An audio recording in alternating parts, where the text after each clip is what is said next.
Hello साथियों, नमस्कार। राधे राधे। आप सभी मित्रों का आपके अपने प्लेटफॉर्म पर बिल्कुल तहे दिल और खुली बाहों के साथ स्वागत है। सभी साथी बहुत ही अच्छे से लेके जुड़ जाइएगा। साथियों, आज की क्लास में हम बिल्कुल नए बिंदु के साथ मिलने वाले हैं और आज का हमारा बिंदु रहेगा बिल्कुल वोकैब का, यानी वर्ड पावर, जिसमें हमने विलोम शब्द टॉपिक ऑलरेडी पहले पढ़ लिया है और आज की क्लास में हम पर्यायवाची बिंदु पढ़ने वाले हैं। देखिए साथियों, ये मैं बात करूं पर्यायवाची की, तो पर्यायवाची बहुत इंपॉर्टेंट टॉपिक है। ये एक ऐसा टॉपिक है जैसे आप मान के चलिए प्रत्यय, पर्यायवाची और शब्द शुद्धि। हिंदी में हजारों की भीड़ से आपको अलग करने वाला, छांटने वाला अगर बिंदु है तो ये है आपकी पर्यायवाची, शब्द शुद्धि और प्रत्यय। और एक अपन बात करें तो पारिभाषिक शब्दावली। अब देखिए, ये वोकैब है साथियों। इसका रियल फैक्ट ये है कि जितनी ज़्यादा प्रैक्टिस करेंगे उतना ही लेके अच्छे से हमें ये याद होगा। मैं आपको सरकारी किताबों के सारे पर्यायवाची याद करवाने का प्रयास करूंगा। जो भी हमारी स्कूलों में चलती है 9वीं से 12वीं तक की पुस्तकें, आपके नवीन हिंदी व्याकरण हो गई, रचना प्रबोध हो गई, और एग्जाम में बात करें तो यहाँ से हूबहू as it is line to line प्रश्न छपता है पर्यायवाची का। तो चलिए शुरुआत करते हैं और मैं आपको कम्प्लीटली माध्यमिक शिक्षा बोर्ड की किताब के पर्यायवाची धीरे धीरे करके 3-4 क्लास में याद करवाऊंगा। साथियों, पर्यायवाची की बात करें तो ये एक ऐसा बिंदु है, अपन अगर मैं मान लो आज बात करूं कि मैं आपको सारे के सारे 150 शब्दों के पर्यायवाची एक साथ याद करवाऊंगा या 200 के एक साथ याद करवा दूंगा तो नामुमकिन है। इसको रियल बात यही है कि छोटे छोटे पाठ में हमें पढ़ना पड़ेगा। डेली के आप 50 शब्दों के पर्यायवाची याद करोगे, बहुत अच्छे से लेके 3-4 दिन में आपका नाका लग जाएगा, मतलब पर्यायवाची शब्द कंठस्थ हो जाएंगे आपको। इसके लिए इन शब्दों को समझना है। जैसे कई बार अपन सोचते हैं कोई शब्द ले लिया और उसका पर्यायवाची उसके पीछे पड़ जाते हैं रटा मारने, नहीं। शब्द बना कैसे, उस चीज़ को समझें, शब्द का अर्थ क्या है, तो हम अर्थ को साथ साथ समझेंगे, शब्द की संरचना को समझेंगे तो स्वतः पर्यायवाची शब्द हमारे क्लियर होते जाएंगे। और बाकी रही बात, अगर आप डेली के 50-50 नहीं पढ़ पाते तो एक बार, मैं ज़्यादा लंबी वैसे भी क्लास नहीं लेने वाला हूँ, 40 मिनट के समथिंग, 10-15 मिनट ऊपर नीचे हो सकती है। बाकी छोटे छोटे पाठ में पढ़ेंगे और आपको डेली के अगर मान लो 50 ज़्यादा लग रहे हैं तो आप डेली के 15-15 शब्दों के पर्यायवाची याद करो। मैं कह रहा हूँ 5 शब्दों के याद करोगे तो भी एक सप्ताह में आपको सारे पर्यायवाची याद हो जाएंगे। तो बिल्कुल इन वोकैब को हमेशा छोटे छोटे पोर्शन में बांट करके आपको पढ़ना है। चलिए, तो आज के बिंदु की अपन शुरुआत करते हैं पर्यायवाची की। आइएगा सभी साथी। श्री राधे। साथियों, बात करेंगे अपन पर्यायवाची बिंदु के बारे में। पर्यायवाची की बात करें तो पर्याय का अर्थ होता है समान और वाची का अर्थ है बोध करवाने वाला, उसका वाचक शब्द, द्योतक शब्द। तो वे शब्द जो कौन सा अर्थ बताएंगे, समान अर्थ बताते हैं। कैसा अर्थ बताते हैं साथियों, समान अर्थ बताते हैं। इनको अपन क्या कहते हैं, पर्यायवाची। साथियों, समान अर्थ बताते हैं, इसलिए पर्यायवाची का एक नाम आता है समानार्थी शब्द। कौन से शब्द, समानार्थी शब्द। हालांकि मैं बात करूं तो पर्याय का मतलब यह नहीं है कि एज इट इज समान अर्थ है। जैसे अपने जल और नीर ले लें, हर जगह अपन मान लें कि मुझे पानी पीना है तो वहाँ पे अपन ये नहीं बोलेंगे मुझे नीर पीना है, कि मुझे अम्बू पीना है, वारी पीना है, तो लेकिन कहीं ना कहीं इनका अर्थ एक दूसरे से संबंधित है। तो हमें ये बातें अच्छे से लेके ध्यान रखनी है। तो पर्यायवाची क्या हो जाएंगे, वे शब्द जो परस्पर समान अर्थ का बोध करवाते हैं। किस प्रकार के अर्थ का बोध करवाते हैं, समान अर्थ का। तो चलिए एक एक पर्यायवाची शब्द से लेके आगे बढ़ेंगे। साथियों देखिए, यहाँ पे सबसे पहले अपन देखेंगे अग्नि को। किसको, अग्नि। अब देखो, आराम से लेके समझना है। अग्नि का तत्व होता है आग। वैसे बच्चा बच्चा जानता है कि आग को मतलब क्या है, अग्नि। इसको कहते हैं अनल। अब यहां से आपको एक पॉइंट और पकड़ना है मित्रों। दो चीजें होती है, युगम शब्द में इसका बहुत अच्छा प्रश्न आता है। एक है अनल और एक है अनिल, जिसमें एक अर्थ होता है मित्रों हवा और एक अर्थ होता है आग। अब इसको कैसे याद रखें, तो देखो, आपको ये तो पता है अनल और अनिल में से एक हवा है और एक आग है। आपको ऑप्शन मिलेगा हवा आग, आग हवा। तो वहां पे अपने तोते नहीं उड़ने चाहिए। ध्यान रखो, देखो, जहां नल जो सत्य नहीं है वो क्या है, असत्य। जो सभ्य नहीं है वो असभ्य। तो इधर देखो, जहां नल नहीं है वहां क्या है, आग है। नल यानी पानी, जिधर पानी नहीं है वहां पे आप मान लो कि आग लग गई। और नील, नील बटा सन्नाटा, जिसके पास कुछ भी नहीं है, नील बटा, जहां पर कुछ भी नहीं है, मान लो यहाँ मैं बात करूँ इसको, मान लो कुछ भी नहीं है, नील बटा सन्नाटा है, तो वहां पर भी क्या है, हवा तो है, हवा तो सब जगह है भाई। तो अनिल का अर्थ हो जाएगा हवा। क्या अर्थ हो जाएगा, हवा। मतलब ऊंधा सूंधा लॉजिक रख के आपको शब्द को पकड़ लेना है। और शब्द अगर आपने पकड़ना सीख गए तो चीज़ें सारी समझ में आ जाएगी। जहाँ नल नहीं है वहाँ क्या लग सकती है, आग। जहाँ नील बटा सन्नाटा है वहाँ भी क्या है, वायु। तो मैं मानता हूँ अनल और अनिल वाले युग्म शब्द में अब मेरे किसी भी मित्र के कभी किसी प्रकार की समस्या नहीं होगी। ठीक है, चलिए आगे। अब आ जाइए इधर आगे। अब आग से आपने, आग और अग्नि तो सबको क्लियर है, आग तद्भव है और इसका तत्सम अग्नि है। अनल भी आपको याद हो गया। अब आगे देखो दहन, होलिका दहन, होलिका दहन। तो दहन का अर्थ क्या है, ज्वाला, आग, आग हो जाएगा। आग को मित्रों वहनी भी कहते हैं, हलंत रहता है। ठीक है, आगे यहाँ कनेक्ट किया हुआ है तो वहनी, वहनी भी किसको कहेंगे, आग को। कृषाणु भी किसे कहेंगे, आग को। और पावक भी किसको कहेंगे, आग को। तो यहाँ से मैंने पूरा एज इट इज सीक्वेंस में लिया है। तो आपको ध्यान रखना है कि आग है, अग्नि का आग क्लियर है आपके, अनल क्लियर है, दहन क्लियर है, और बाकी वाले सब आप याद रखें, पावक, वहनी, कृषाणु। इनको याद रखने का तरीका यह है कि एक बार आप इनको पूरा पढ़ो, पूरा पढ़ के आप अपने खुद के नोट्स प्रिपेयर करो। जैसे सबसे पहले आप लिख दो अग्नि। अब अग्नि मान लो आपको ये चार नहीं आ रहे हैं, पावक, वहनी और कृषाणु। एक बार आप इन चारों को ही याद करें। ठीक है, स्पेशली पूरी स्लाइड में आपको, जैसे मान लो यहाँ पे 5 शब्दों के पर्याय बचे, तो आपको लगभग 6-7 शब्द होंगे जो याद करने हैं। तो एक बार जो याद नहीं है हमें पहले से, हमारे लिए थोड़े नए शब्द हैं, उनकी सेपरेट लिस्ट बना लो। जैसे आगे देखो, अतिथि, तिथि का अर्थ है तारीख, और नहीं, जिसके आने की कोई तारीख निश्चित नहीं है, जो कभी भी आ टपके, वो क्या है, अतिथि। अतिथि को कहते हैं मित्रों पाहुन। जैसे बोलते हैं पाहुणा, तो क्या हो जाएगा, पाहुन। अतिथि क्या होते हैं, हमारे मेहमान। और आगंतुक अर्थ है आने वाला। तो जो हमारे घर आता है वो क्या है, अतिथि। तो आगंतुक मतलब आने वाला क्या हो जाएगा, अतिथि। मेहमान कॉमन शब्द है, सब समझ रहे हो। पाहुन, ठीक है, पावना सबसे याद रह जाएगा भाई, मेहमान है। ठीक है, अभ्यागत का विच्छेद होता है, संधि विच्छेद। अभ्यागत का आपके अभि प्लस आगत, अभ्यागत का संधि विच्छेद क्या हो जाएगा, अभि प्लस आगत, अभि प्लस आगत। तो बताओ आगत का अर्थ क्या है, आया हुआ। और घर पे आया हुआ मेहमान क्या होता है, अपने अतिथि। तो आराम से लेके आपको ये सारे शब्द याद हो गए। अतिथि को अभ्यागत कहेंगे, आपके पाहुन कहते हैं, मेहमान कहते हैं, और आगंतुक कहते हैं। अब अमृत, अमृत को कहते हैं अमी अम्य। क्या कहते हैं, अमी अम्य। अमृत, अमी अम्य। सुधा सोम पीयूष, सुधा सोम पीयूष। फिर सुर का अर्थ है देवता, सुर का अर्थ क्या है, देवता। सुर का विलोम होता है असुर, असुर यानी राक्षस। सुर का ऑपोजिट क्या हो जाएगा, असुर। सुर यानी देवता, असुर राक्षस। तो कहते हैं कि भाई अमृत का भोग कौन कर रहे हैं, अमृत को कौन पीते हैं, क्या देवता। तो सुर भोग यानी देवताओं का भोग कौन है, अमृत। देव भोग, देवताओं का भोग कौन है, अमृत। तो मेरी बात समझ गए होंगे। सुर भोग, सूर्य देवता, और देव का अर्थ क्या है, देवता। तो एक ये दो लास्ट वाले तो आपको ऐसे ही याद हो गए हैं कि अमृत को कौन पीता है, इसका भोग कौन करता है, तो देव भोग, सुर भोग। देवता भोग करते हैं, देव भोग। सुर, देवता को क्या कहते हैं, सुर, तो सुर भोग। तो आराम से लेके आपको ये लास्ट वाले दोनों याद हो जाएंगे। फिर याद इसको इसी सीक्वेंस में रखना है।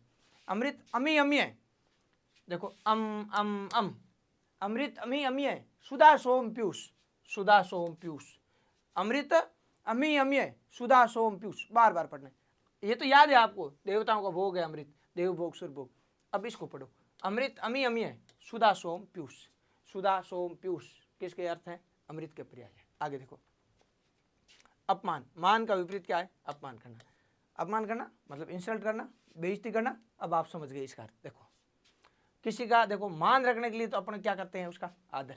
और अपमान है मतलब अनादर। भाई देखो, अपमान करना किसी का मतलब उसकी बात को अपन नहीं मानेंगे, आदर नहीं करेंगे, अनादर करेंगे तो क्या हो जाएगा, अपमान। आज्ञा का ऑपोजिट है अवज्ञा। किसी का अपन मान रख रहे हैं मतलब उसकी अपन आज्ञा मान रहे हैं, और आज्ञा नहीं मान रहे हैं, उसकी बात को टाल रहे हैं, तो आज्ञा का विलोम क्या होता है साथियों, अवज्ञा। अवज्ञा करना मतलब किसी की बात को टाल देना। जैसे गांधी जी ने एक आंदोलन चलाया था, सविनय अवज्ञा आंदोलन। विनम्रता पूर्वक उनकी बातों को टाल दो, तो मतलब उनका क्या कर दो, अपमान कर दो, अनादर कर दो, नेग्लेक्ट कर दो। अवहेलना, बात को टाल दिया आपने, अवहेलना कर दी। अब मान से ध्यान रखना, शब्द है मानना। जैसे गुण का ऑपोजिट है अवगुण, तो इसी तरह मानना नहीं करके आप अवमानना कर रहे हो, मतलब बात मान नहीं रहे हो, बात को क्या कर रहे हो, टाल रहे हो। और बात टाल रहे हैं मतलब अवमानना कर रहे हैं, मतलब क्या हो रहा है, आदमी का अपमान। और अपमान को क्या कहते हैं? तिरस्कार। वोकैब को एक बार तो समय देना ही पड़ेगा, और अगर आप मैं कहूँ आधा पौन घंटा 3-4 क्लास में दोगे तो एक बार के लिए सारे पर्यायवाची आपके शब्द नज़र में से निकल जाएंगे। और जब 1-2 बार निकलेंगे और 1-2 बार निकलेंगे और 1-2 बार आप पढ़ोगे 100% चीज़ें स्थायी रूप से याद हो जाएगी, परमानेंटली शब्द याद हो जाएंगे। यहाँ कोई ये तोप चीज़ नहीं है। अधिकतर विद्यार्थी इसको पर्यायवाची को, पारिभाषिक शब्दावली को इग्नोर कर देते हैं। लेकिन साथियों अपन बात करें तो यही वे टॉपिक है जो आपको हजारों की भीड़ से अलग करेंगे। बाकी संज्ञा सर्वनाम हर कोई कर लेगा, संधि समास हर कोई कर लेगा। तो यहाँ पे देखो आप अनादर हर टॉपिक का बराबर रेस्पॉन्स है। वर्तमान की बात करें तो आज के टाइम में थ्योरी से ज़्यादा ये वोकैब पूछी जाती है। तो देखो अपमान को अनादर, आज्ञा का पालन नहीं किया, अवज्ञा हो गया, अवहेलना कर दिया आपने, अवमानना कर दी, और तिरस्कार मतलब अपमान। अब अलंकार को कहते हैं आभूषण। क्या कहते हैं? आभूषण मतलब गहना। जैसे आपने 11वीं-12वीं में हिंदी साहित्य अगर आपके सब्जेक्ट रहा है तो आपने अलंकार पढ़े हैं, या 9वीं-10वीं में भी आपने अलंकार पढ़े होंगे। तो स्कूल लाइफ में जब आपने अलंकार पढ़े तो आपके माइंड में एक चीज़ थी, मास्टर ने जब भी अलंकार पढ़ाया तो एक बात कही थी, भाई काव्य अलंकारों के बगैर सुना है, जिस प्रकार से एक महिला आभूषण के बगैर सुनी है। यानी महिला का सौंदर्य आभूषण से बढ़ेगा, यानी गहनों से बढ़ेगा। किससे बढ़ेगा? गहनों से। उसी तरह से काव्य का सौंदर्य किससे बढ़ता है? अलंकार से। तो बस इतनी बात गणी, इतनी थान याद है कि अलंकार को अर्थ है आभूषण। जैसे काव्य के लिए आपको अलंकार चाहिए, इसी तरह महिला के लिए क्या होना चाहिए? आभूषण। आभूषण नहीं मित्रों, क्या होना चाहिए? भूषण। आभूषण में मूल शब्द कौन है? भूषण। तो अलंकार को कहते हैं भूषण। भूषण में आ उपसर्ग जोड़ा क्या बन गया? आभूषण। वी उपसर्ग जोड़ा क्या बन गया? विभूषण। आराम अर्थान एक शब्द ध्यान रखना है कि भाई अलंकारों के बगैर काव्य अधूरा है। काव्य इतना आकर्षक नहीं रहेगा जिस प्रकार से गहनों के बगैर महिला आकर्षक नहीं लगेगी। तो गहना, गहने को अपन कहते हैं भूषण। क्या कहते हैं? भूषण। भूषण में आ जोड़ा क्या बन गया? आभूषण। भूषण की बजाय आभूषण शब्द अपने लोक व्यवहार में ज्यादा प्रचलित है। और आ की जगह वी जोड़ा क्या बन गया? विभूषण। यार जेवरात किसको बोलेंगे? गहने को। तो नॉर्मल शब्द है, मैं मानता हूँ। यहाँ पर आपको अग्नि, अतिथि, अमृत, अपमान और अलंकार, इन शब्दों के पर्यायवाची काफी अच्छे से लेके एक बार आपकी नजर में से निकल चुके हैं। चलिए अब चलते हैं अपन आगे। अश्व। अश्व को क्या बोलते हैं? घोड़ा। आग है, घोड़ा है, ये पर्यायवाची आंख के हैं। ये हमें बचपन से याद है, स्कूल लाइफ से हम इनको पढ़ते आ रहे हैं। नए शब्द नहीं है, इनको देख के भयभीत नहीं होना है हमें, इनके लिए समय देना है, चीजें स्वतः याद होगी। अश्व का अर्थ है घोड़ा। घोड़े को संस्कृत में अपन कहते हैं हाय। क्या कहते हैं? हाय। हरी कहते हैं, घोटक कहते हैं, बाजी कहते हैं। सेंधव कहते हैं कि भाई ये जो इस साइड वाला आपने भारत के इस साइड के एरिया, पाकिस्तान वाला क्या है? सिंध एरिया है। कौन सा एरिया है? सिंध। सिंध के इधर पश्चिम के घोड़े, सिंध के इधर अपन बात करें अफगान साइड के घोड़े काफ़ी प्रसिद्ध घोड़े हैं। तो इसलिए ये घोड़े कहाँ के फेमस हैं? तो सिंध के पश्चिम की ओर से अफगान एरिया के प्रसिद्ध है, इसलिए इनको कहते हैं सेंधव। सिंधु में ए प्रत्यय से क्या बनता है? सेंधव। तो बताओ घोड़े किधर के फेमस है? तो सिंधु के पश्चिमी दिशा, पश्चिमी तरफ से। ठीक है। तो सेंधव का अर्थ है सिंधु के उस साइड से, और तुरंग का अर्थ है तेज गति से दौड़ने वाला। तुरंग वाक्यांश के लिए भी एक शब्द आता है, तेज गति से दौड़ने वाले को क्या बोलते हैं? तुरंग। तो घोड़े को क्या बोल देंगे? सेंधव बोल देंगे, तुरंग बोल देंगे। और बाकी आपको ये ध्यान रखना है, हाय हरी घोटकबाजी, हाय हरी घोटकबाजी, हाय हरी घोटकबाजी, हाय हरी घोटकबाजी। देखो रटना बुरी बात नहीं है। कई चीजें एग्जाम पास करने के लिए हमें साम दाम दंड भेद सब विधियां अपनानी है। कई बार अपन देखते हैं कि हमने छठी में गणित समझी थी, 10वीं में भी समझी थी, लेकिन आज मैं आपको कहूँ 7वीं की गणित का 30 प्रश्न वाले का दूसरा प्रश्न कर, हो सकता है आप में से 70% वो प्रश्न नहीं होगा। लेकिन साथियों आपने 4वीं 5वीं में एक एप्लीकेशन रटी थी अंग्रेजी में, to the head master government upper primary school Lohawat, subject 1 day leave, sir most respectfully I beg to say that I have an urgent work at my home so I can not come to school, kindly grant me leave for 1 day, your ordinary फलाना ढिंगना। सब कुछ रटी हुई बात आज भी आपको याद है। कई बार रटने से काम लग जाता है। रट रट के लोग कलेक्टर बन गए हैं, तो हमें भी क्या कर लेना है? रट्टा मार लेना है। क्या रटना है? कि अश्व का घोड़ा का है, पता है आपको। फिर ध्यान रखना है हाय हरी घोटकबाजी, हाय हरी घोटकबाजी। हरी शब्द आपको बहुत बार आगे देखने को मिलेगा पर्यायवाची में। हरि और किसका पर्यायवाची है? तो देखो हरि कहते हैं विष्णु को। किसको कहते हैं? विष्णु भगवान का पर्यायवाची हरि। हरि का अर्थ है हरण करने वाला, हरण करने वाला। कहते हैं कि जो विष्णु भगवान है वो हमारे दुखों का हरण करते हैं, हमारी समस्याओं का हरण करते हैं। इसी तरह हरि किसको कहते हैं? बंदर को। कि आपके पास कोई सामग्री है ढंग की, बंदर को लगा कि मुझे ये लेनी चाहिए, तो बंदर वो आपसे छीन लेगा। बंदर को भी क्या कहते हैं? हरि। हरि कहते हैं यमराज को। आपके प्राण हरने का काम कौन करेगा? यमराज। हरि कहते हैं सिंह को, सिंह मतलब शेर को, कि शेर के भी आप हथे चढ़ गए तो शेर भी प्राण हरने से नहीं रुकने वाला है। तो हरि आपके विष्णु का भी पर्याय है, बंदर का भी है, यमराज का भी है, शेर का भी है। घोड़े को भी हरि कहते हैं। शत्रु सेना आप पर आक्रमण करिए, आपके प्राण हरने का प्रयास करिए, तो आपके पास घोड़ा है तो आप वहां से भाग सकते हो, या आप शत्रु के प्राण हर सकते हो इसके माध्यम से। सेना वगैरह में अपन बात करें तो घोड़ों वगैरह, अभी वर्तमान की बातें नहीं है, पहले की बातें। तो आप कोई भी युद्ध वगैरह देखते हो, चाहे आपने कोई सा भी सीरियल देखा है, तो आप क्या देखते हो कि जो राजा है वो घोड़े पे सवार होकर जाता है, सामने वाली सेना भी घोड़े पे आती है। इस प्रकार मतलब घोड़ों की सेना है, पैदल सेना है, हाथियों की सेना है, वो अलग अलग सेना के भेद है। तो घोड़े से भी अपन किसी के प्राण हर सकते हैं। विष्णु भगवान हमारे दुखों का हरण करते हैं। बंदर आपसे किसी चीज का हरण कर सकता है, कोई आपसे छीन सकता है, और यमराज भी प्राण हरने का काम करेंगे। शेर भी यमराज से कम नहीं है, अगर आप उसके नाके लग गए प्राण हर लेगा। समझ गया बात? ने कहीं समझे? बताओ। हरि का अर्थ है हरण करना। क्या अर्थ हो जाएगा? हरण करना। तो मैं मानता हूँ मेरे सभी मित्रों के यहाँ तक की बातें एकदम बड़े चौके तरीके से क्लियर है। अब आओ आगे। तो घोड़ा, अश्व को क्या बोलते हैं? घोड़ा। हाय हरि घोटकबाजी सैंधव तुरंग। हाय हरि घोटकबाजी सैंधव तुरंग। सैंधव क्यों कहते हैं? कि घोड़े सिंधु के उस पार के प्रसिद्ध है, और तुरंग मतलब तेज गति से भागने वाला, घोड़े की स्पीड का रफ्तार बहुत तेज है। तो हाय हरि घोटकबाजी, हाय हरि घोटकबाजी, हाय हरि घोटकबाजी सैंधव तुरंग। आ गया असुर। यानी इन पे, इनको पढ़ने के लिए आपको खुद को अपना समय देना पड़ेगा, आपको खुद को अपनी ओर से एफर्ट लगाना पड़ेगा इन शब्दों को याद करने के लिए। रिविजन इज डिवीजन, प्रैक्टिस करनी पड़ेगी। बहुत नॉर्मल है, कुछ भी नहीं है। पर्यायवाची और ज्यादा ईजी है, इधर कोई नियम भी नहीं लग रहा है। संधि वगैरह आपने पढ़ी है, इधर नियम याद किए हैं, इधर कौन सी नियम याद करने? घिसे पिटे 8-10 शब्द याद करने, वो भी सब में नहीं। देखो, सुर का विलोम क्या होता है? असुर। सूर्य यानी देवता, असुर यानी राक्षस। तो असुर का पर्यायवाची क्या है? राक्षस है। असुर का पर्यायवाची क्या है? राक्षस है। दो है, एक है धनु, एक है मित्रों मनु। धनु की संतान बनी दानव, मनु की संतान बनी मानव। मनु की संतान मतलब मनुष्य, धनु की संतान मतलब धनुष। इसी तरह एक है दिति और एक है अदिति। दिति की संतान क्या होगी? दैत्य। अदिति की संतान क्या हो गई? आदित्य। ये वाली पूरी रामकहानी में नेक्स्ट पेज पे लिख रहा हूं, देखो।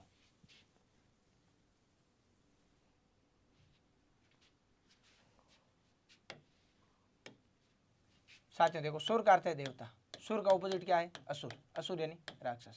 अब बात करें थे अपन धनु और मनु की। धनु की संतान क्या हुई? दानव। मनु की क्या हुई? मानव। इसी तरह एक है दिति और एक क्या है? अदिति। दिति की संतान क्या कहलाई? दैत्य। अदिति की संतान क्या कहलाई? आदित्य। तो दैत्य का अर्थ क्या है? दैत्य का अर्थ है राक्षस। दैत्य का अर्थ क्या है? राक्षस। दानव का अर्थ क्या है? राक्षस। सुर का विलोम असुर। असुर का अर्थ क्या है? राक्षस। इसी तरह से आदित्य का अर्थ क्या है? देवता, या सूर्य भगवान का भी पर्यायवाची है आदित्य। देखो, सूर्य को अपन क्या बोलते हैं? सूर्यवार। जैसे भाई हमने रविवार है जो संडे है, इसको अपन क्या बोलते हैं? संडे को सन यानी सूर्य, संडे को क्या बोलेंगे? रविवार। तो रवि किसका पर्यायवाची है? सूर्य का। अपने गांव ढाणी की भाषा में रविवार को क्या बोलते हैं? हुर्जवार। तो सूरज, रवि, सूर्य, ये किसके पर्यायवाची होते हैं? सूर्य के। इसी तरह से आदित्यवार, अगर आपने ढंग से सुना है कभी, अगर मारवाड़ अंचल से आप हो तो आपने सुना है रविवार को कई हमारे जो बुजुर्ग है आदित्यवार भी कहते हैं। क्या कहते हैं? आदित्यवार। वो आदित्यवार नहीं है, आदित्यवार। आदित्य किसको बोलते हैं? सूर्य को। तो कहने का मतलब है जो ये आदित्य शब्द है ना, ये सूर्य का भी पर्याय है और आपके देवता का भी पर्याय है। किसका पर्याय है? देवता या देव का पर्याय है सूर्य। इसी तरह से मनु का अर्थ है मानव, तो मनु और मानव एक दूसरे के पर्यायवाची हो गए। सूर्य का अर्थ होता है देवता, सूर्य का अर्थ भी क्या है? देवता। समझ गया बात ने? चलो आगे। सूर्य का अर्थ हो जाएगा आपके देवता। आओ इधर मित्रों, कहते हैं कि जो ये राक्षस है, सुर का विलोम असुर, असुर यानी राक्षस, तो असुर का एक जो राक्षस आपको याद हो गया। ये धनु है, मतलब दानव है, दिति के बेटे हैं दैत्य है, धनु की संतान है धनुज है। ये सारे शब्द अब आपको याद है, असुर, राक्षस, दानव, दैत्य, धनुज और राक्षस। अब मित्रों आपको पर्यायवाची याद करने होते हैं रात के। किसके पर्यायवाची याद करने हैं? रात के। तो मान लो रात का आपने दो पर्यायवाची आपको पता है। रात को क्या कहते हैं साथियों? रजनी। रात को क्या कहते हैं? निशा। अब इसमें आप अगर जोड़ते हो कर, क्या जोड़ते हो? कर। कर करते किरण, किसकी किरणों से रात होती है? किरण का पर्यायवाची है कर। बाकी यहाँ पर कर इन करने वाला ध्यान रख लो। तो रात के पर्यायवाची में अगर आप कर जोड़ देते हो तो रात कौन करता है? तो सर रात करता है कौन? जब चंद्रमा होता है उदय तो क्या हो जाती है? रात। तो रात में कर जोड़ते ही किसके पर्यायवाची बन जाएंगे? चंद्रमा के। जैसे मैंने रजनी में जोड़ा कर, क्या बना? रजनी कर। निशा में मैंने जोड़ा कर, क्या बन गया मित्रों? निशा कर। ठीक है, मतलब चंद्रमा का पर्यायवाची हो गया रजनी कर, मतलब रात को करने वाला, और निशा कर मतलब रात को करने वाला। साथियों हमें अब जोड़ना है रात में चर। कर यानी करने वाला, कर कर क्या हो गया? करने वाला। रात करता कौन है? यानी किसकी किरणों से रात होती है? चंद्रमा की किरणों से, यानी चंद्रमा रात में रोशनी देता है। ठीक है, चर करते चलने वाला। चर करते क्या है? चलने वाला। अब आप मुझे बताओ रात में चलते कौन है? तो सर रात में या तो चोर चलते हैं या कौन चलते हैं? राक्षस चलते हैं। तो रात में जब आप चर जोड़ते हो तो चोर या किसके पर्यायवाची बनेंगे? राक्षस के। किसके पर्यायवाची बन जाएंगे साथियों? राक्षस। जैसे रजनी में मैंने चर जोड़ा तो रजनी चर, यानी रजनी यानी रात में, चर यानी चलने वाला। रात में चलता कौन है? चोर या राक्षस। निशाचर कौन है? राक्षस। मतलब यह है कि रात में कर जोड़ते हो तो रात करता तो है चंद्रमा, और रात में चलता कौन है? चोर। ठीक है सर। इसी तरह से आपको याद करने हैं पर्यायवाची किसके? दिन के। किसके याद करने? दिन के। ठीक है सर, ये पेन हो सकता है आपको ढंग से नहीं दिखेगा। देखो आपको पर्यायवाची याद करने हैं दिन के, ये भी नहीं दिखेगा है ना, अपना वर्ड से लिख लेते हैं। दिन के पर्यायवाची याद करने। दिन को सर क्या कहते हैं? दिन को कहते हैं दिवस, दिन को कहते हैं वार, दिन को कहते हैं वार, दिन को कहते हैं दिवा।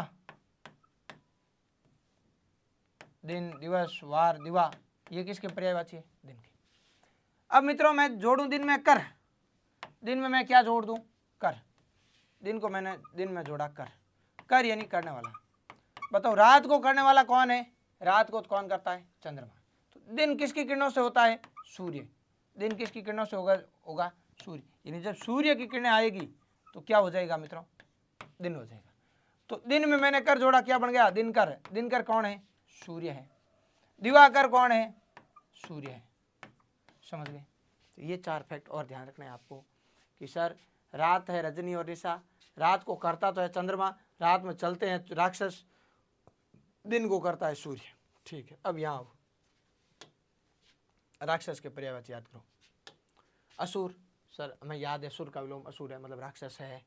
फिर राक्षस धनु की संतान दानव है, दिति वाले दैत्य है, धनुष है। ठीक है, अब अंधेरे को बोलते हैं तम। आगे अपन पर्यायवाची पढ़ेंगे अंधेरे के।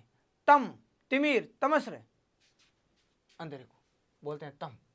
तम में चर यानी चलने वाला। अंधेरे में कौन चलते हैं? कि भाई अंधेरे में राक्षस चलते हैं। निशा मतलब रात और रजनी मतलब रात, तो रात में चलता कौन है? राक्षस। तो आराम याद हो गया था ना। एक थे घोड़े के याद करिया, घोड़े को अश्व बोलते हैं। अश्व सबको याद है, अश्व घोड़े का पर्याय है।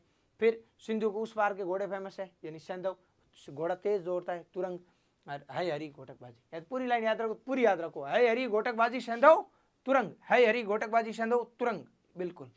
फिर असुर है, मतलब दानव है, दैत्य है, धनुष है, राक्षस है, ये रात में चलते हैं तो निशाचर, रजनीचर, अंधेरे में चलते हैं इसलिए तमचर। आराम से आपको ये फैक्ट चौके तरीके से याद हो गया है। आगे आओ अहंकार। अहंकार को मतलब है घमंड। अहंकार को मतलब क्या? घमंड। घमंड को अपन क्या बोलते हैं? गर्व। हालांकि गर्व पॉजिटिव सेंस में आता है। गर्व किस में आता है? Positive sense, proud.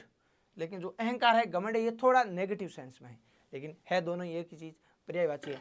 तो देखो अहंकार को क्या बोलते हैं? घमंड।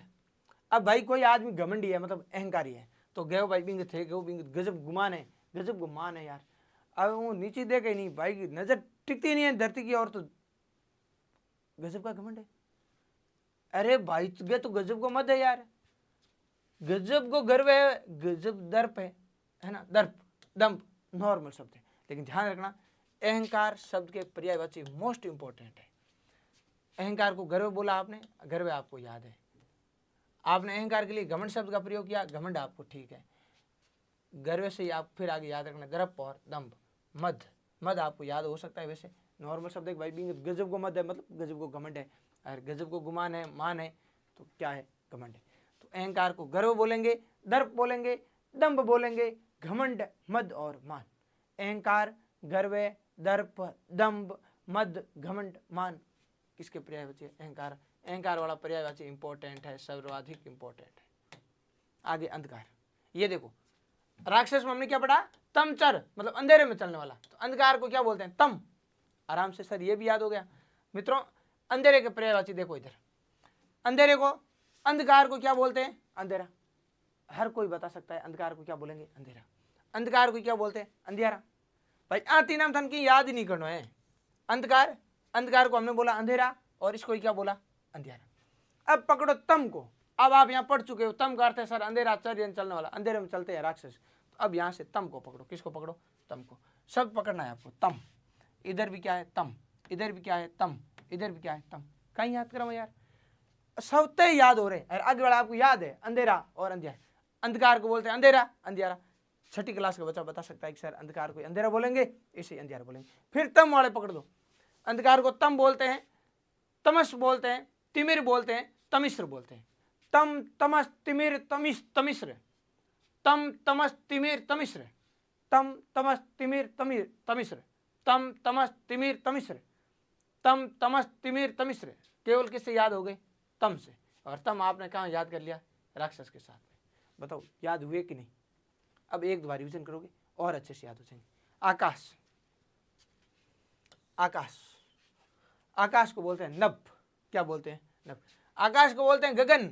मित्र आपने शब्द एक सुना है, गगनचुंबी, समास में पढ़ा आपने, गगनचुंबी, गगन को चूमने वाला, गगन को चूमने वाला। यानी कोई ऐसी इमारत है, मान लो कोई किला है जो बहुत ऊंचे पहाड़ पर बना है, नीचे से देखने पर हमें लगता है यार ये तो बादल को छू रहा है, आकाश को छू रहा है, तो अपन कहते हैं ये तो गगनचुंबी है। ये कोई और इमारत है, हाइट में बड़ी है, लंबाई ज्यादा है, अपन बोलते हैं ये तो गगनचुंबी इमारत है, मतलब गगन को छूने वाली। गगन मतलब आकाश को छूने वाली। तो आकाश को क्या बोलते हैं अपन, गगन बोलते हैं। आकाश को क्या बोलते हैं, नभ बोलते हैं, नभ।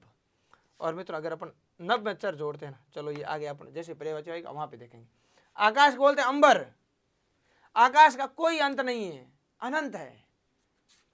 जैसे आपने एक मरीचिका का शब्द सुना है कि, या फिर आप मान लो कभी बस में बैठे हो दोपहर के टाइम में, आप आगे केबिन वगैरह बैठे हो या बाइक लेके कहीं जा रहे हो, दोपहर में आपने देखा होगा कि रोड पे आपको लगता है यहाँ से 200 मीटर आगे क्या है, पानी है। वहाँ जाते हो तो वहाँ से आपको आगे लगता है 200-300 मीटर आगे और क्या है, पानी। वहाँ जाते हो तो वहाँ भी पानी नहीं होता है, और आगे क्या लगता है, पानी। इस तरह आकाश का कोई अंत नहीं है। कहते हैं कि भाई जब पक्षी उड़ते हैं, उड़ना शुरू करते हैं, उनको लगता है वहाँ पर कि 500-700 मीटर आगे या 5-6 किलोमीटर आगे उनको लग रहा है धरती और आकाश मिले हुए हैं, उसको बोलते हैं क्षितिज। अपन पक्षियों को लगता है वहाँ पर धरती और आकाश मिले हुए, वो उड़ते उड़ते और आगे जाते हैं, उनको और आगे लगता है, फिर वहाँ और पहुँचते हैं तो वहाँ और आगे लगता है कि वहाँ पानी हो, वहाँ धरती और आकाश मिले हुए होंगे। इसी तरह से जैसे हमें सड़क पर पानी महसूस होता है गर्मियों में, जब धूप में अब वो प्रकाश का अपवर्तन परावर्तन जो भी होता है उसकी वजह से हमें वो वहाँ पानी प्रतीत होता है। इसी तरह से मरुस्थल में भी अपन देखते हैं, कहा भी जाता है इसके बारे में कि हिरण को लगता है कि वहाँ पे पानी है, थोड़ा और दूर महसूस, वो वहाँ जाता है तो वहाँ से और आगे लगता है। तो इस प्रकार की कुछ बातें यहाँ आती है, मतलब इसका कोई अंत नहीं है, आकाश का कोई अंत नहीं है। ये क्या है, अनंत है। आकाश इस शून्य की तरह है, धरती गोल है तो आप ध्यान रखना आकाश भी हमें कैसा प्रतीत होता है, शून्य की तरह प्रतीत होता है। आकाश को क्या बोलते हैं, अंतरिक्ष। अरे अपन नहीं बोलते वो अंतरिक्ष यात्री यार ये है, उसने अंतरिक्ष यात्री यात्रा कोई नीचे थोड़ी करेगा, ऊपर करेगा आकाश की ओर।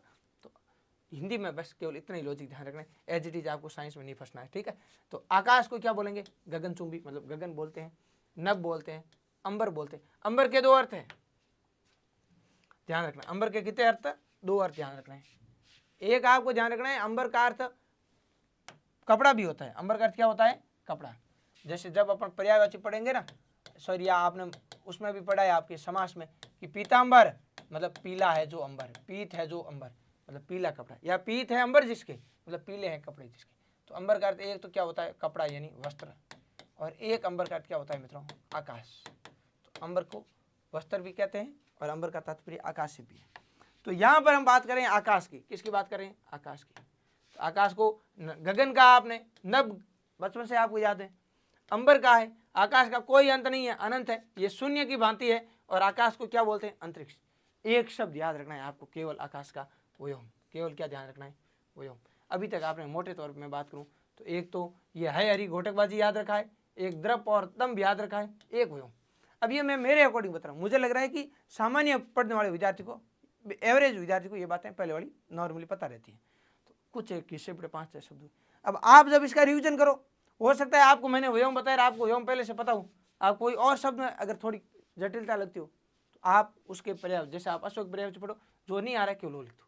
असुर में आपको अगर लग रहा है कि मैं तम वाला भूल सकता हूँ तो एक बना लो तम चर, तम फिर साइड में लिख दो तम अंधेरा, फिर आगे अंधेरे में समस्या नहीं होगी, तम तमस तमिश्र याद हो गई। चलो अब आकाश मान लो आपको एक व्योम ही जटिल लगा तो आप ऐसे लिख दो आकाश का व्योम, फिर केवल इसी को पढ़ो बार बार आकाश का व्योम। अब जब 4-5 बार पढ़ते हो ये शब्द आपके स्थायी रूप से याद होने लगते हैं, कहीं न कहीं माइंड में अटके हुए रहते हैं, और फिर एक साथ इन सभी को वापस पढ़ो, फिर आपको लगेगा वाह गुरुजी क्या बताऊँ सर, मज़ा आ गया सच में। पर्यायवाची से मुझे डर लग रहा था, डर लग रहा था, मैं भय के मारे भाग रहा था, लेकिन अब पर्यायवाची भागेंगी मैं नहीं। समझ गए बात? आगे आओ। आंख, आंख है, आग है, घोड़ा है, ये ऐसे पर्यायवाची है जो हमें बिना पढ़ाई छठी कक्षा में पढ़ते थे उस टाइम भी याद थे, उस टाइम हमें मास्टर ने इस प्रकार से इनको रटा दिया था। आंख नयन नेत्र लोचन चक्षु अक्षि दृघ, आंख नयन नेत्र लोचन चक्षु अक्षि दृघ, आंख नयन नेत्र लोचन चक्षु अक्षि दृघ। ठीक है सर, आंख को नयन कहते हैं, जैसे नाम नयन सुख, आंख का अंधा नाम नयन सुख, मतलब नयन आंखें नेत्र।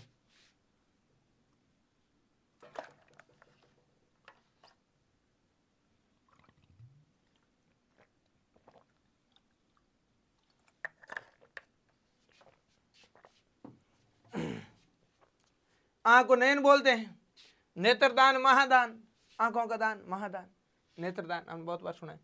रक्त लोचन लाल है आंखें जिसकी, त्रिलोचन शिव जी को बोलते हैं, 3 है नेत्र जिसके, देखो त्रिनेत्र 3 आंखें हैं जिसकी, त्रिलोचन भी बोलते हैं 3 है आंखें जिसकी। चक्षु बोलते हैं अक्षी, अक्षी जैसे आप प्रति प्लस अक्षी प्रत्यक्ष पढ़ते हो, प्रत्यक्ष जो घटना आंखों के सामने हो, प्रत्यक्ष को प्रमाण की आवश्यकता नहीं, जो चीज आंखों से अपन देख रहे हैं उसके लिए हमें सबूत की आवश्यकता ही नहीं है, तो चक्षु बोलते हैं अक्षी बोलते हैं। एक आपके लिए ये नया हो सकता है दृक्, आंख को चश्म भी बोलते हैं, आंख नयन नेत्र लोचन चक्षु अक्षी दृक् चश्म, चश्म चश्मा कहाँ पे पहनते हैं अपन, चश्म चश्मा कहाँ पे पहनते हैं आंखों पे, चश्मा आपको सब तो याद हो गया, फिर एक याद रखना है क्या दृक्। मैं मानता हूं आंख नयन नेत्र लोचन चक्षु अक्षी तो याद है, और एक आपको क्या याद रख लेना है दृक् याद रख लेना है। ठीक है सर, अब ये वाले तो हमारे लगभग डन है। अश्वहीन घोड़े के तैयार है, असुर राक्षस के तैयार है, अहंकार घमंड वाले पर्यायवाची तैयार है, अंधकार अंधेरे के पर्यायवाची तैयार है, और आकाश और आंख के भी पर्यायवाची एकदम एग्जैक्ट डन है। आराम से लेकर आप इनको पढ़ सकते हैं। अब मैं चलता हूं आपके कंटिन्यू आगे। आगे है इच्छा, इच्छा के पर्यायवाची आपको याद रखने पड़ेंगे। जैसे अपन बात करें इच्छा की, इसी तरह से एक आपके आता है भगवान की अपन क्या कर रहे हैं आरती कर रहे हैं, मतलब अपन भगवान की क्या कर रहे हैं पूजा कर रहे हैं, अपन भगवान की क्या कर रहे हैं अर्चना कर रहे हैं, अपन भगवान की क्या कर रहे हैं आराधना कर रहे हैं। आप में से किसी भी भाई की कोई इच्छा है, इच्छा कोई बोलते हैं चाहत, इच्छा कोई बोलते हैं अभिलाषा है, अभिलाषा आपकी कोई मने कामना है, यानी इच्छा कोई क्या बोलते हैं कामना बोलते हैं। तो इच्छा अभिलाषा कामना, आपकी कोई आकांक्षा है, इच्छा का अर्थ क्या होता है आकांक्षा होता है। इच्छा कोई लिप्सा बोलते हैं। एक कहानी आती है छोटी सी कि एक भाई की नई नई शादी हुई, भाई ने अपनी लुगाई को बोला तू ही मेरी इच्छा है, तू ही मेरी अभिलाषा है, तू ही मेरी कामना है, तू ही मेरी आकांक्षा है, तू ही मेरी लिप्सा है, मेरा सब कुछ कौन है तू। लुगाई को बोला अब तू भी कुछ बोल दे। अब लुगाई को उसके इसके पर्यायवाची याद नहीं थे, तो उसके हालात खराब हो गए, हालत खराब हो गई उसकी, हालात शब्द ऐसे थे। ठीक है, तो अब उसने वापस क्या कहा, भाई ने बोला कि तू ही मेरी इच्छा है, तू ही मेरी अभिलाषा है, तू ही मेरी कामना है, तू ही मेरी लिप्सा है, तू ही मेरी आकांक्षा है, तू ही मेरी इच्छा है, तू ही मेरी आरती है, तू ही मेरी आराधना है, तू ही मेरी अर्चना है, तू ही मेरी पूजा है। तो ये तो अवश्य आरती पूजा अर्चना आपस में पर्यायवाची हो गई और ये वाले इधर पर्यायवाची हो गई। इसलिए मैं कह रहा हूँ आप भी पर्यायवाची याद कर लेना। तो भाई ने बोला तो उसकी लुगाई ने वापस बोला, लुगाई को बोला यार कुछ तो तुम भी बोल दे। तो लुगाई ने सोचा यार गजब प्यार करता है मुझसे, ये तो अपना सब कुछ मुझे ही मान बैठा है, मैं ही इसकी कामना हूँ, मैं ही इसकी इच्छा हूँ, अभिलाषा हूँ, चाहत हूँ, इच्छा हूँ, आकांक्षा हूँ, मैं ही इसकी इच्छा हूँ, मैं ही इसकी अभिलाषा हूँ, मैं ही इसकी कामना हूँ, आकांक्षा हूँ, लिप्सा हूँ, मतलब गजब प्यार करता है मुझसे। तो बोला कि यार तुम भी कुछ बोल। तो लोगों ने कहा, वो उसका पर्याय समझे नहीं, पर्यायवाची उसे पता नहीं था। उसने सोचा पता नहीं ये कौन है, आकांक्षा कौन है, कामना कौन है, इच्छा कौन है, अभिलाषा कौन है, लिप्सा कौन है। तो उसने कहा तू ही मेरा सुभाष है, तू ही मेरा जगदीश है, तू ही मेरा दिनेश है, तू ही मेरा स्वर्ण। भाई के फर्स्ट डे ही नाका लग गया। समझ गए बात को? तो आपको इनका अर्थ ध्यान रखना है। ये इच्छा की पर्यायवाची है। इच्छा को अपन क्या बोलते हैं? इच्छा को अपन बोलते हैं मित्रों कामना। क्या बोलते हैं? कामना बोलते हैं। मने कामना, अरे मेरी ये मने कामना है। मनोकामना शब्द शुद्ध है, शुद्ध होता है मने कामना। ये हम विस्तृत संधि में डिटेल में पढ़ चुके हैं। सारे चैप्टर आपके व्यवस्थित रूप से बहुत जल्दी पूरे हो जाएंगे, लगभग हो चुके हैं। बचे हुए टॉपिक बहुत जल्दी मैं करवा दूंगा, ठीक है, निश्चिंत रहे। तो ये मेरी मने कामना मतलब मेरी इच्छा है, मेरी कामना है। मैं चाहता हूं कि मेरे सभी भाई हिंदी को अच्छे से लेकर सीख जाएं, हिंदी के लिए उनके मन में किसी प्रकार का संशय नहीं रहे। और आपकी सफलता में राधे रानी के आशीर्वाद से हमारा भी नाम आपकी सफलता में कहीं न कहीं सार्थक कड़ी के रूप में काम करे, यह हमेशा आपसे आशा और अपेक्षा रहती है। और साथियों आपकी मेहनत से ही हमारी मेहनत साकार होगी, ठीक है। तो इधर देखिए, यही मेरी चाहत है, मतलब यही मेरी इच्छा है। लिप्स से याद रखो, लिप्सा है, यही मेरी इच्छा है, अभिलाषा है, आकांक्षा है, लालसा है। आराम से लेके आपको याद हो जाएंगे। अभिलाषा, कामना, आकांक्षा, लालसा, लिप्सा, चाह, इच्छा एक जैसे शब्द है। आगे आओ। इंद्र मतलब शब्द के अर्थ समझ लो, आधे पर्यायवाची ऐसे याद हो जाएंगे। अब इंद्र आप में से सभी जानते हैं कि इंद्र कौन है? देवताओं का राजा थे। खुद बताओ, मैंने नहीं बताया उससे पहले आपको पता नहीं था कि देवराज किसे कहते हैं? इंद्र को कहते हैं। आपने पर्यायवाची नहीं पढ़े उससे पहले भी आपको ये तो 100% पता था, बच्चा बच्चा जानता है कि देवताओं का राजा कौन है? इंद्र है। देवता अब नॉर्मली बात अपन सुनते हैं कि भाई अब इंद्र को भय लगा कि कहीं ना कहीं कोई मेरा ये इंद्रासन ने छीन ले। तो इंद्रासन देवताओं का राजा है कौन? इंद्र, ठीक है। आप दो फैक्ट समझना, इंद्र के पर्यायवाची याद हो जाएंगे। एक, इंद्र किसका राजा है? देवताओं का राजा है, ठीक है। और बरस हमारा इंद्र राजा। क्यों बाकी वाले राजा क्यों नहीं बरस रहे? क्योंकि बारिश का देवता कौन है? इंद्र। बारिश का देवता इंद्र है। यानी बादल आके बरसते हैं, तो बादलों का देवता कौन है? बादलों का स्वामी कौन है? इंद्र। बस इंद्र बारिश का देवता है, बादलों का स्वामी है, वर्षा का देवता है और देवताओं का राजा है। अगर ये चीजें आपको याद है तो बस इंद्र भगवान के सारे पर्यायवाची आप आराम से याद कर लो। कैसे मित्रों बताओ? सूर का ऑपोजिट क्या होता है? असुर। असुर का अर्थ क्या होता है? राक्षस। और सुर का अर्थ क्या होता है? देवता। सुर का अर्थ क्या होता है? देवता। सुर का अर्थ है देवता, ठीक है। आपको याद है सर, सुर यानी देवता और देवता का विलोम है दानव, लेकिन सुर का विलोम क्या हो जाएगा? असुर। सुर यानी देवता। सुर पति, पति का अर्थ हर बार हस्बैंड नहीं है, पति का अर्थ है स्वामी, रक्षक, नाथ, राजा, ठीक है। तो देवताओं का राजा कौन है? सुरपति। देवताओं का स्वामी कौन है? इंद्र है। इंद्र की लुगाई का नाम है सची, इंद्राणी जिसको अपन बोलते हैं। तो सची के भी पति कौन है? इंद्र। देखो इंद्र सुरपति, देवताओं के पति है। इंद्र की लुगाई है सची, तो सची के पति भी कौन हो गए? इंद्र हो गए। सुर प्लस ईश, सुर यानी देवता, ईश यानी स्वामी। देवताओं का स्वामी कौन है? सुरेश यानी इंद्र है। देखो ये ईश वाले आपको शब्द और याद रख सकते हो यहां से, सुरेश, रमेश, उमेश, महेश, दिनेश, राकेश, ये सभी के सभी शब्द आपके कहीं ना कहीं पर्यायवाची में हेल्प करेंगे। सुर प्लस ईश, सूर्य यानी देवताओं का स्वामी कौन हो गया मित्रों? इंद्र हो गया। रमा प्लस ईश, रमा का अर्थ है लक्ष्मी, रमा का अर्थ क्या है? लक्ष्मी। लक्ष्मी का स्वामी कौन है? लक्ष्मी का पति कौन है? विष्णु। उमा, उमा का अर्थ है पार्वती, उमा का अर्थ क्या है? पार्वती। पार्वती का स्वामी कौन है? शिव। तो उमेश किसे बोलेंगे? शिव को। रमेश किसे बोलेंगे? विष्णु को। सुरेश किसे बोलेंगे? इंद्र को। महेश महान है जो ईश, देवताओं में महान कौन है? शिव। ब्रह्मा विष्णु महेश, तो महेश महान है जो देव, महादेव, शिव को बोलेंगे। दिन प्लस ईश, दिन का स्वामी कौन है? सर दिन का स्वामी सूर्य है, यानी सूर्य की वजह से क्या होता है? दिन। और राका धन ईश, राका करते हैं चांदनी रात, और चांदनी रात का स्वामी कौन है? चांद, यानी चंद्रमा। देखो एक एक पर्यायवाची आपको इंद्र का याद हो गया, इंद्र का सुरेश, आपके विष्णु का रमेश, शिव उमेश, सॉरी हाँ शिव उमेश, और शिव ही महेश। सूर्य दिन का स्वामी है दिनेश, और रात का राका है रात या चांदनी रात, चांदनी रात का स्वामी कौन है? चांद। देखो कितना पर्यायवाची याद हो गया है। बस ऐसी छोटी छोटी ट्रिक के लिए आज ही ज्वाइन करें आप, ठीक है, हिंदी की इस पाठशाला को। आओ इधर आगे पीछे देखो, तो आपने ये याद किया देवताओं का स्वामी, क्या याद किया है? देवताओं का स्वामी। तो चलिए आगे आइए। तो मित्रों देवताओं का राजा कौन है? इंद्र है। सूर्य प्लस ईश, देवताओं का स्वामी इंद्र है। मेघराज, मेघ यानी बादल, काले मेघा पानी दे गुड़धानी दे, 11वीं 12वीं में आपने ये पाठ पढ़ा था हिंदी में। तो मेघ यानी बादल, तो बारिश का देवता कौन है? मेघों का राजा कौन है? इंद्र। देवताओं का राजा कौन है? इंद्र। देव प्लस इंद्र, देवेंद्र कौन है? इंद्र। अब एक शब्द आपको याद रखना है बस, शकर। शकर क्या? शक्र, शकर, आराम से याद हो जाएगा। आगे उपवन, वन का छोटा रूप क्या है? उपवन। उपवन अपने सभी किसको, सबको पता है किसको बोलते हैं? बगीचे को बोलते हैं। बगीचे को क्या बोलते हैं? बाग बोलते हैं।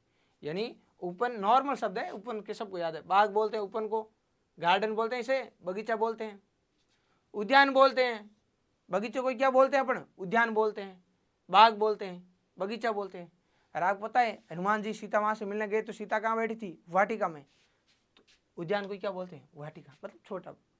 आगे अपन पर्यायवाची पढ़ेंगे, एक वहां पे पढ़ेंगे फूल का पर्यायवाची पढ़ेंगे कि फूल का अर्थ होता है गुल। फूल का पर्यायवाची क्या है? फूल के आप पढ़ोगे पूप है, पुष्प है, सुमन है, प्रसून है, वहां पे फूल के पर्यायवाची पढ़ेंगे। लेकिन फूल में एक आप क्या पढ़ोगे? गुल। तो गुल तो फूल है, लेकिन फूल खिलते कहाँ हैं? गुलशन किसे कहेंगे? बगीचे को, उद्यान को, बाग को, उपवन को। तो गुलशन उपवन को कहते हैं। यहाँ से आप एक गुलशन शब्द को पढ़ लो। बाकी उपवन को बाग कहते हैं, बगीचा कहते हैं, वाटिका, हनुमान जी सीता से मिलने और वाटिका में गए थे, उद्यान कहते हैं। और गुल सर फूल होता है, और गुलशन फूल कहाँ खिलते हैं? फूल कहाँ है भाई? उपवन में है, बगीचे में। तो बिल्कुल गुलशन बोलते हैं बगीचे को, उपवन को, और गुल बोलते हैं फूल को। ठीक है, आगे है कच्छ। 3 शब्द मित्रों, युगम शब्द में यहां से प्रश्न बनता है। एक शब्द है आपके कच्छ, एक शब्द है आपके कुछ, और एक शब्द है कूच।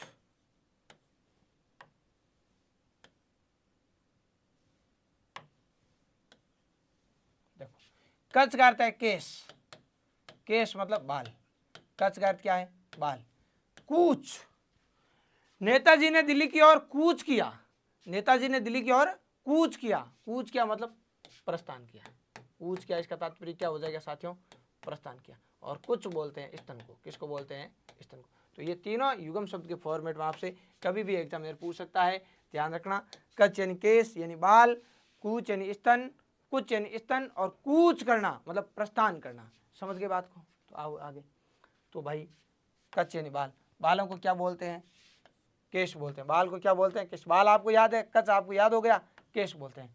और मित्रों बाकी वाले लगभग आपको याद ही रखने हैं। कैसे? अब सिरोरू, इसका तात्पर्य आपको ऐसे जोड़ना है कि ये तो है सिर, यहाँ पे ये तालव्य से है, मैंने दंत्य से लिखा है, सड़क वाला, ये है शंकर वाला, तो ध्यान रखना। लेकिन आपको ये ध्यान रखना है ये सिर है, और आगे लिखा है रूह। रूह का अर्थ होता है आत्मा। कई बार कहते हैं मुझे शरीर से नहीं रूह से प्रेम है, तो रूह का मतलब क्या है? आत्मा। सिर की आत्मा कौन है? सिर की आत्मा कौन है? बाल।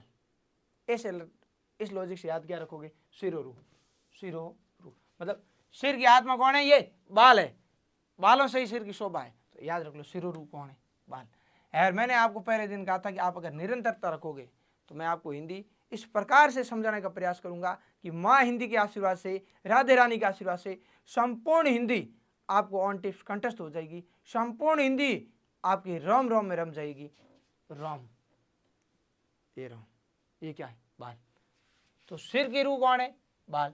रोम रोम का अर्थ क्या है? रोम का अर्थ क्या है? बाल।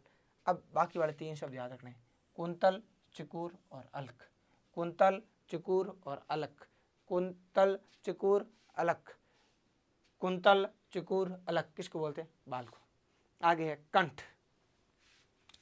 मित्रों, आपने समास टॉपिक में पढ़ा है एक शब्द सुग्रीव। क्या पढ़ा है? सुग्रीव।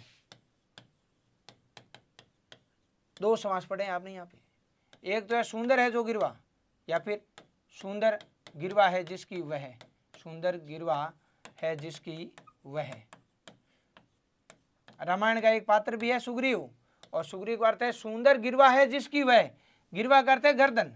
सुंदर गर्दन है जिसकी वह, बाहरी अर्थ आ जाएगा, बहुब्रीहि समास मान लिया जाएगा। तो सुंदर है गिरवा जिसकी, गिरवा मतलब गर्दन। तो आओ इधर बताओ, कच्छ, सॉरी कच्छ नहीं, आपके हो गया कंठ। कंठ को क्या बोलते हैं? गिरवा। गिरवा मतलब गर्दन। अरे भाई गर्दन को क्या बोलते हैं? गला। बात समझो साथियों, गले को क्या बोलेंगे? क्या? गर्दन। गले को हमने क्या बोला? भाई गलो और गर्दन एक ही बात है। अरे उसका गला कट गया मतलब गर्दन कट गई, एक ही बात है। गले को क्या बोलते हैं? कंठ। इसी को क्या बोलते हैं? गिरवा। अब गिरवा से आपको याद हो गया सुंदर गिरवा है जिसकी, सुंदर गला है जिसका, सिरोधरा। अब वापस से उस लॉजिक से याद करो, इस वाले लॉजिक से। सिर मतलब ये हमारा माथा। अब सिर को धारण कौन कर रहा है? सिर किसके ऊपर टिका हुआ है? गले के ऊपर। तो सिरोधरा, सिर को धारण करने वाला कौन है? गला। ऊंधा सूंधा लॉजिक कैसे भी सेट करके शब्द को कहीं न कहीं माइंड में अटका के रखना है। आगे आओ, कपड़ा। आपके पास शब्द है मित्रों कपड़ा। कपड़े को कहते हैं अंबर। हमने पहले भी पढ़ा है कि अंबर का अर्थ कपड़ा भी है और अंबर का अर्थ आकाश भी है। अंबर का अर्थ आकाश भी है और अंबर का अर्थ मित्रों वस्त्र भी है। वस्त्र को क्या बोलते हैं? कपड़ा बोलते हैं। तो आओ आगे, यहां देखो, अंबर, कपड़े को क्या बोला? अंबर। कपड़े को क्या बोलते हैं? वस्त्र। सब जानते हैं कपड़े को क्या बोलते हैं? वस्त्र बोलते हैं। परिधान किसको बोलते हैं? पहनावा। पहनावा, परिधान कपड़े को बोलते हैं। नॉर्मल शब्द। देखो वस्त्र आपके क्लियर है, परिधान आपके क्लियर है। द्रौपदी का चीर हरण हुआ था। देखो 2 होते हैं, एक होता है आपके चिर और एक होता है चीर। एक तो क्या होता है? चिर, और एक होता है चीर। चिर का अर्थ है जैसे ये चिर स्थायी है, आप चिरायु भव है, मतलब आपकी उम्र लंबी हो, तो इसका अर्थ होता है दीर्घकाल। चिर का अर्थ क्या है? दीर्घकाल। चिर परिचित, चिर स्मरणीय, चिर स्थायी। तो चिर यानी दीर्घकाल, लंबा समय। और चीर, द्रौपदी का चीर हरण हुआ था, मतलब वस्त्रों का हरण हुआ था, कपड़ों का हरण हुआ था। तो बताओ कपड़े को क्या बोल देंगे अपन? चीर बोल देंगे। क्या बोल देंगे? चीर बोल देंगे। फिर अब 2-3 नए शब्द है, ये आपको बार बार पढ़ने और आराम से याद हो जाएंगे, जैसे पट, वसन, दुकूल। आपको जैसे सर्दियों की बात करूं तो सर्दियों में कूल कूल किससे फील होगा? एक ही जगह 2 वस्त्र भी पहनने पड़ सकते हैं, तो दुकूल। कपड़े के पर्यायवाची अंबर है, चीर है, द्रौपदी का चीर हरण हुआ था, वस्त्र कहते हैं, परिधान कहते हैं। फिर पट याद रखना है। पाठ, कपाट बोलते हैं दीवार, आपके दरवाजे को, किवाड़ को। कपाट किसको बोलेंगे? किवाड़ को। लेकिन पट किसको बोलते हैं? कपड़े को। वसन किसको बोलते हैं? कपड़े को। और दुकुल किसको बोलते हैं? कपड़े को। यानी घिसे पिटे। अब आपने इच्छा कपड़ा, इंद्र कपड़ा, उपवन, कच्छ, कंठ और कपड़े के पर्यायवाची पढ़े। इन सभी को मिला के देखूं तो मैं आपको इनमें एक आधा शब्द, एक तो ये गुल गुलशन याद हो गया आपको, एक शक्कर ध्यान रखना इंद्र का है, कुंतल, चिकूर और अलख बाद इसके बाल का है, और पट, वसन और दुकुल किसका है? कपड़े का है। मतलब नए के बराबर शब्द आपको याद करने। अधिकांश चीजें आपको केवल शब्द के अर्थ को समझने से, कोई न कोई लॉजिक सेट करने से पर्याय याद हो रहे हैं। और क्या चीज है? इस प्रकार से लेके आनंद के साथ समझोगे तो मेरे द्वारा बताई गई बातें आपको आराम से लेके याद हो जाएगी। ठीक है, चलिए चलते हैं आगे। यहां तक की बातें अपन ने इस क्लास में की है मित्रों, बाकी की बातें हम नेक्स्ट क्लास में करेंगे कंटिन्यू। ठीक है, तो मैं मानता हूं एक बार जितने हमने पर्यायवाची पढ़े हैं यहाँ पर, इन सभी पर्यायवाची को आप रिपीट करेंगे। साथियों देखो, रिवीजन इज डिवीजन। एक साथ में एक ही दिन में सब कुछ नहीं होगा, लेकिन धीरे धीरे अगर आप डेली के इतने पर्यायवाची पढ़ोगे, जैसे आज हमने यहाँ अतिथि, अग्नि, अतिथि, अमृत, अपमान और अलंकार से शुरू किया है। ठीक है, अब ये पढ़ने के बाद में हमने फिर आपके अश्व, असुर, अहंकार, अंधकार, आकाश और आँख को भी पढ़ा है। और इसके बाद हमने समझा है आपके इच्छा, इंद्र, उपवन, कच्छ, कंठ और कपड़े को।